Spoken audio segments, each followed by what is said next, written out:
안녕하세요. 한류의 신과 해외 반응을 소개하는 한류클래스TV입니다. 오늘은 넷플릭스 K-POP 데모넌터스 디즈니 애니메이션 독점에 도전장을 내놓는 히트작이란 제목의 중국 언론의 기사를 살펴보고 이 영화를 불법 시청하며 열광하는 중국 반응까지 살펴보겠습니다. 저는 중국이 전혀 무섭지도 않고 그들이 우리나라를 그들의 능력으로 어떤 것도 하지 못한다고 생각합니다. 그래서 그들을 혐오하는 중국 혐오 영상을 주구장창 올리는 유튜버들을 보면 왜 그렇게 중국을 무서워하면서 중국 신홍위병들이 한국 영상을 올리며 가짜뉴스를 전하는 것과 똑같은 짓을 할까라는 생각을 합니다. 이제는 중국 혐오 장사가 잘 되니 태국 혐오, 베트남 혐오, 인도 혐오 영상을 만들어 엄청나게 도배를 하는 혐오 유튜버들이 그야말로 기하급수적으로 늘어나고 있습니다. 중국이 아무리 전세계 경제규모 2위라고 하지만 그들은 여전히 중진국 또는 후진국에 머물러 있습니다. 그들은 1인당 GDP에서 영원히 한국과의 차이를 좁히지 못할 것입니다. 결국 한국과 중국의 1인당 GDP 차이가 3배 이상 나는 만큼 그들과 우리와의 수준 차이는 3배 이상 나는 것입니다. 중국은 우리가 겪었던 엄청난 압축 성장을 우리보다 더 압축해서 지금까지 성장했고 그것이 지금 중국의 가장 큰 독이 되고 있습니다. 인구가 많다 보니 14억의 10%만 잘 살아도 우리나라 인구를 넘습니다. 중요한 것은 나머지 90%는 아직도 경제성장에 낙수 효과를 얻지 못하고 열악한 환경에 있다는 방증입니다.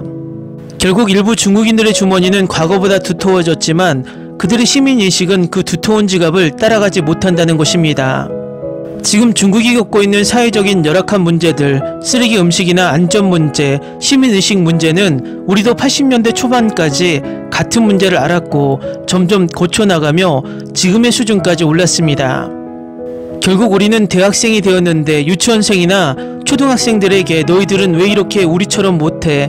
왜 이렇게 생각이 유치해? 이렇게 말하면 절대 유치원생이나 초등학생 수준에서는 알아들을 수 없습니다. 제가 이 이야기를 길게 하는 이유는 중국이 한한령이 없었고 우리와 문화를 계속 교류했다면 우리나라가 중국 자본으로 먹혔다는 가정법의 이야기들을 많이 합니다. 우리나라 사람들이 바보도 아니고 SBS 조선구마사가 문제를 일으키고 또다시 그런 문제가 재발된다고 생각하는 것은 정말 중국인들의 수준의 생각입니다. 도대체 어떤 얼빠진 제작자가 제정신이 아닌 이상 제2의 조선구마사 사태를 일으키고 대한민국 사회에서 매장되려고 할까요? 우리는 양질의 드라마를 지금처럼 계속 만들고 그들이 우리 문화에 빠져서 제발 좀 드라마, 영화, 버라이티 콘텐츠를 팔아달라고 부탁하면 우리는 마다할 필요가 전혀 없습니다. 미국도 일본도 앞에서는 강경한 입장을 취하지만 14억 중국 시장을 이용해 그들의 배를 채우고 있습니다. 그러면 미국과 중국도 우리나라 일배충이 말하는 친중 국가일까요? 내란수기가 반중 정서로 중국과 척을 두면서 중국과 무역을 했던 우리 기업은 그대로 손해를 받고 그 빈자리를 모두 일본 기업과 미국 기업이 치고 들어갔습니다. 예를 들어 우리나라 화장품 산업이 중국을 장악하다시피 하다 내란수기로 인해서 중국 수출이 끊어지고 그 빈자리가 일본 화장품 기업들로 채워졌습니다. 결국 지금까지 보수정부, 진보정부 모두가 균형외교라는 명목으로 경제는 중국에서 이득을 보고 안보는 미국에 의해 이득을 받지만 그 기조를 깬 모질이가 내란수기였다는 것입니다. 저는 중국을 혐오하는 정서는 중국에 대한 과도한 두려움에서 나온다고 봅니다. 겁먹은 개가 짖는다는 말이 있듯이 중국이 짖으니 우리나라 일배충들도 겁을 먹고 중국을 보며 같이 짖는 것입니다. 일본 내두익이 왜 이렇게 혐한을 할까요? 그들은 한국이 두렵기 때문입니다. 과거에 자신들이 지배했던 나라가 너무 커져서 경제나 문화에서 우위에 서 버리니 자괴감과 두려움이 앞선 것입니다. 중국은 경제적으로 커졌지만 14억 인구가 발목을 잡으며 절대 선진국으로 올라설 수 없으며 벌써 경제가 내리막길을 보이고 인구 또한 선진국도 아닌데 꺾이기 시작했습니다. 그들이 아무리 자본으로 한국을 잠식하고 싶어도 5200만 선진국 국민인 대한민국 시민인식이 그것을 가만두지 않습니다. 조선구마사가 단 2해 만에 폐지되는 것은 우리의 시민의식입니다. 저는 우리나라의 친중 세력은 끝없이 중국을 바라보고 끝없이 혐오 영상을 보면서 자의질을 하는 일베충들이 진짜 친중 세력이라고 생각이 됩니다. 일반적인 국민들은 중국에 크게 관심이 없습니다. 일반적인 국민들은 우리나라의 문제를 먼저 생각하지 일베충들처럼 시종일관 중국 문제만 바라보고 살지는 않는다는 것입니다. 그들은 중국을 너무 크게 보고 두렵기 때문에 혐중을 할 뿐입니다. 각설하고 중국 언론에서 완전히 태도를 바꿔 K-POP 데모넌터스를 극찬하기 시작했고 댓글 분위기도 바뀌기 시작했습니다. 바로 살펴보겠습니다. K-POP 데모넌터스는 6월 20일 공개 직후 넷플릭스의 주목을 받으며 넷플릭스 역사상 가장 많이 시청된 애니메이션 시리즈이자 두 번째로 많은 시청을 기록한 영화가 되었습니다. 이 영화의 주주곡인 골드는 지난주 빌보드 핫백 차트에서 1위를 차지했습니다. K-POP 데모넌터스의 놀라운 성공과 수많은 기록을 통해 넷플릭스는 애니메이션 업계에서 디즈니의 독주에 도전할 기회를 얻게 되었습니다. 넷플릭스 공동 창립자 리드 헤이스팅스는 2020년 인터뷰에서 가족 애니메이션 분야에서 디즈니를 앞지르고 싶습니다라고 말했습니다. 5년이 지난 지금 K-POP 데모넌터스가 스트리밍 플랫폼, 음원 차트, 영화계에서 신기록을 세운 지금 그 목표는 더 이상 불가능한 일이 아닌 듯 합니다. 애니메이션 분야에서 디즈니의 독보적인 지위에 도전하는 것은 쉽지 않습니다. 디즈니는 애니메이션 제작에 거의 100년의 역사를 가지고 있으며 백설공주와 잠자는 숲속의 공주와 같은 고전 명작들을 탄생시켰습니다. 디즈니 픽사의 토이스토리와 인크레더블은 비평적 상업적으로 모두 성공을 거두었습니다.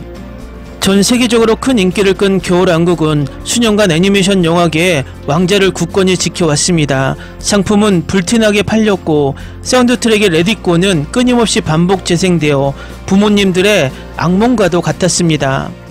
K-POP 데모넌터스는 악마의 위협으로부터 세상을 구하기 위해 노력하는 K-POP 아이돌 그룹의 이야기를 다룬 가족 친화적인 애니메이션 영화입니다. 이 영화는 개봉 이후 1억 8,400만회 이상의 조회수를 기록했습니다. 외신들은 넷플릭스가 두 편의 속편, 단편 영화 한 편, 그리고 뮤지컬 각색 작품 한 편을 촬영할 계획이라고 보도했습니다. K-POP 데모넌터스는 예고편만 공개했는데 이는 일주일 후에 공개되어 많은 홍보를 한 오징어 게임의 세 번째 시즌에 비하면 아무것도 아니었습니다. 한국음악 에이전시 DFSB 컬렉티브의 버니조 사장은 이 영화가 전통적인 미디어에서는 크게 홍보되지 않았지만 소셜미디어에서는 큰 화제가 되었다고 말했습니다. 그는 이렇게 말했습니다. 이 영화는 바이럴 단편영화, 밈, 그리고 사용자 제작 콘텐츠라는 K-POP의 강점을 최대한 활용합니다. 이 영화의 독창성과 진정성은 관객들이 이 영화를 홍보하도록 고무시키는데 이는 K-POP 보이그룹과 걸그룹의 마케팅 전략과 매우 유사합니다. 데이터 분석 회사인 그린라이트 애널리틱스의 인사이트 및 컨텐츠 전략 책임자인 브랜든 카츠는 K-POP 데모넌터스의 성공은 조회수와 스트리밍 볼륨에만 반영되는 것이 아니라 넷플릭스가 디즈니와 비교할 만한 수준으로 IP를 개발할 수 있는 능력이 있음을 입증할 수 있는 강력한 애니메이션 IP를 확보했다는 점이라고 말했습니다. 다음은 이 영화를 불법 시청하며 열광하는 중국 반응입니다. 이것은 올해 넷플릭스에서 가장 인기 있는 오리지널 애니메이션입니다. 처음부터 한국적인 분위기가 물씬 풍깁니다. 굳이 다시 보지 않더라도 이 영화가 한국적인 이야기를 담고 있다는 것을 알게 될 거예요. 솔직히 말해서 이건 미국 영화이긴 하지만 이 영화는 한국의 문화적 산출물로 정말 대단합니다. 이 영화는 창의성으로 가득 차 사람들을 빛나게 합니다. 한국 문화와 판타지 스토리를 교묘하게 결합했습니다. 악령을 사냥하는 걸그룹은 노래를 통해 영혼의 문을 만들어 악기와 악령 무리를 봉인해야 합니다. 반면에 이 영화는 템포가 빠르고 흥미로운 순간들로 가득 차 있습니다. 이 영화의 핵심은 걸그룹의 성장입니다. 즉 주인공들은 처음에는 자신의 단점을 숨기다가 나중에는 드러내고 결국에는 차분하게 받아들이는 것입니다. 하지만 일부 중국인 댓글은 영화를 진지하게 보지 않고 작성되었습니다. 이 영화는 93개 국가 및 지역에서 톱10 차트를 석권하며 높은 평점을 받은 영화입니다. 그중 41개가 1위를 차지했습니다. 정말 그럴 만한 가치가 있습니다.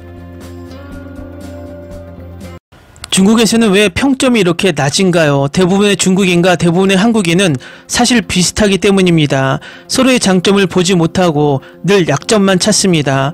상대방의 어떤 행동도 절대 용납할 수 없습니다. 세상에 이 영화 정말 재밌게 봤어요. 가볍고 소박해서 좀 유치할 수도 있지만 그래도 너무 행복해요. 노래도 좋고 엔딩 테마 성우분들의 비하인드 영상도 너무 귀여워요. 더운 여름날 얼음처럼 차가운 소다팝 한 잔을 마셔보세요. 복잡한 내용을 생각하거나 은유를 파헤치거나 그런 건 전혀 필요 없어요. 물론 몇 가지 은유가 있긴 하지만 걱정하지 마세요. 메시지는 아주 간단 명료해요. 그냥 몰입해서 보는 순간부터 즐겁게 봤습니다. 여주인공 루미가 마침내 얻은 구원이 정말 마음에 들어요. 그것은 그녀가 존경하는 어른들의 인정이나 동료들의 격려에서 비롯된 것이 아니죠. 이 영화를 좋아하는 어떤 블로거는 이 영화 스타일이 겨울왕국이나 하이스쿨 뮤지컬과 비슷하다고 했는데 바로 그 말에 끌렸어요. 그리고 어떤 블로거는 두 딸이 이 영화를 10번이나 보고 완전히 푹 빠졌다는 댓글도 봤어요. 이 평점은 다소 편향된 느낌이 듭니다. 전반적으로 놀라울 정도로 좋았습니다. 음악은 역동적이고 캐릭터들은 지나치게 멋지지 않으면서도 아름다웠으며 3D 애니메이션에 녹아든 2D 표정 연기는 꽤 흥미로웠습니다. 스토리는 전형적인 할리우드식 구성으로 놀라움이나 좌절은 전혀 없었습니다. 컨셉트는 완벽하고 줄거리도 재미있고 음악은 최고 수준이며 특수효과는 놀랍습니다. 제가 보고 싶은 만화는 바로 이런 종류입니다. K-POP 자체만큼이나 정교하고 뛰어납니다. 이 영화를 본 유럽인과 미국인은 큰 소리로 울다가 칭찬할 것이다. 댓글 반응 잘 보셨나요? 중국은 지금도 우리나라 문화에 빠져서 허우적거립니다. 결국 정신적인 지배를 받는다는 방증입니다. 중국 14억 인구 중 10%만 한국의 호의적이면 1억 4천만 명이 한국의 우호 세력이 되는 것입니다. 미련하게 왜 10%의 우호 세력까지 협중을 하면서 우리의 적으로 만들려고 할까요? 우리는 문화를 이용해서 이 우호 세력을 10%, 20%로 늘려가면서 중국의 신홍위병의 공격을 우리가 맞서는 게 아니라 우리의 우호 세력을 이용해서 이의제의를 하는 것이 우리에게는 가장 좋은 병법이 된다는 것입니다. 제발 유치하게 중국뿐만 아니라 다른 아시아 국가들을 혐오 정서로 적으로 돌리지 않기를 바랍니다. 중국과 북한이 고립되는 이유가 바로 자신들을 제외하고 모두를 혐오하는 정서가 팽배하기 때문입니다. 우리나라 일베충들은 너무나 중국과 북한을 닮았습니다. 그러니 내란을 일으켜 독재국가를 만들려고 했던 내란 수계를 지지하는 것입니다. 여러분이 좋아하는 한류는 절대 독재에서 뿌리내리지 못합니다. 민주주의를 지키는 것이 한류를 지키는 것입니다. 한류 클래스TV는 한류 외신과 해외 반응을 꾸준히 쫓아가 보겠습니다. 재밌게 잘 보셨나요? 여러분의 구독, 좋아요, 댓글, 알림 설정은 컨텐츠 제작에 큰 힘이 됩니다. 그리고 항상 하시는 일마다 대박 나시고 행복하시길 바랍니다.